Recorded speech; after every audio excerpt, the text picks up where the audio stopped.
அஸ்ஸலாமு அலைக்கும். Hi friends, எல்லோரும் எப்படி இருக்கீங்க? இப்போ நம்ம பார்க்க போகிறது மீல் மேக்கர் கிரேவி. நல்லா ஹாட் வாட்டரில் மீல் மேக்கரை சேர்த்துக்கோங்க. லைட்டாக உப்பு ஆட் பண்ணிக்கோங்க. இது வெந்ததுக்கப்புறம் புளிஞ்சி தண்ணிடாமல் எடுத்துக்கோங்க. அப்புறம் லைட்டாக ஆயில் எடுத்துக்கோங்க. மிளகாப்பொடி 1 டேபிள் ஸ்பூன், மஞ்சள் பொடி 1 டேபிள் ஸ்பூன் சேர்த்துக்கோங்க.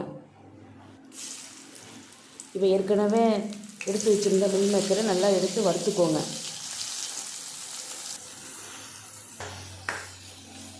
இப்போ நல்லா வறுத்தாச்சு.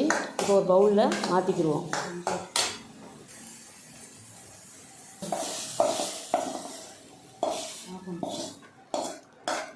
இப்போ திருப்ப எண்ணெய் ஆட் பண்ணிக்கோங்க.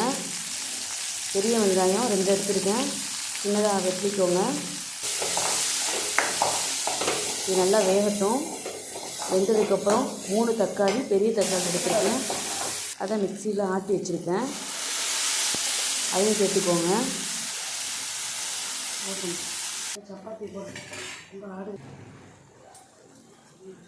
இப்போ லைட்டாக இஞ்சி பூண்டு, தக்காளி நல்லா வாசனை போனதுக்கப்புறம் இஞ்சி பூண்டு ஆட் பண்ணிக்கோங்க.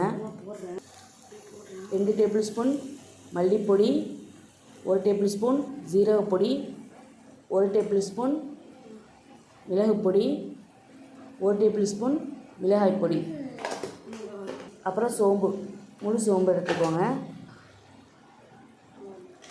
1 டேபிள் ஸ்பூன் சேர்த்துக்கோங்க. உப்பு தேவைக்கேற்ப.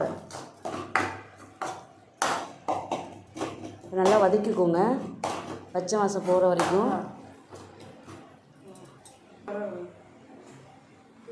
இப்போ மீல் மேக்கரை இதில் ஆட் பண்ணிக்கோங்க.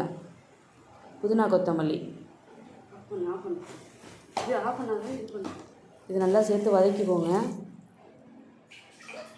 ஏற்கனவே நம்ம வறுத்து எடுத்தனால பச்சை வாசனை ஏற்கனவே போயிடுச்சு, அதனால் தண்ணி ஆட் பண்ணிக்கிட்டு கரம் மசாலா 1 டேபிள் ஸ்பூன் சேர்த்துக்கோங்க.